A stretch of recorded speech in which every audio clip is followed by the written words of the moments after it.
Fiumi di droga, per lo più cocaina, un traffico di stupefacenti che coinvolgeva tutto il nord-est, quello sgominato dalla squadra mobile di Padova che insieme ai colleghi di Udine, Trieste, Gorizia, Rimini e Milano hanno eseguito 18 misure cautelari. 3 indagati risultano anche coinvolti in una sparatoria avvenuta nel giugno del 2021 ad Ibiza in cui rimase ferito uno chef originario di Napoli.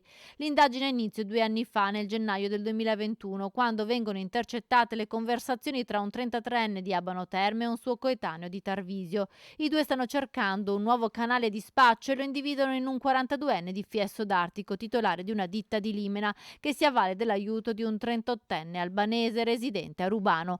Nel corso dei mesi i poliziotti, seguendo queste persone, riescono a documentare spostamenti di ingenti carichi di droga, marijuana, hashish e cocaina. Tra i corrieri viene individuato anche un 52enne padovano che trasportava la cocaina in un'autofficina di Artegna in provincia di Udine, gestita da un 47enne di Osoppo, ritenuto essere uno dei custodi della droga. Il traffico di stupefacente accertato riguarda circa 109 kg in tutto, di cui 47 sequestrati. La droga avrebbe fruttato sul mercato circa 7 milioni di euro. Lo stupefacente arrivava via mare, un carico di almeno 10 kg stava per essere trasportato in camion dal porto di Brindisi alla ditta di Limena, mentre nelle intercettazioni gli indagati a fine 2021 parlavano addirittura di far arrivare 100 kg di cocaina dal Centro America via Belgio. Nel novembre del 2021, durante un blitz, i poliziotti padovani sono riusciti a recuperare anche un libro mastro. Oltre alle 18 misure cautelari sono state effettuate 24 perquisizioni domiciliari tra le province di Padova, Trieste e quelle di Torino, Verona e Brescia.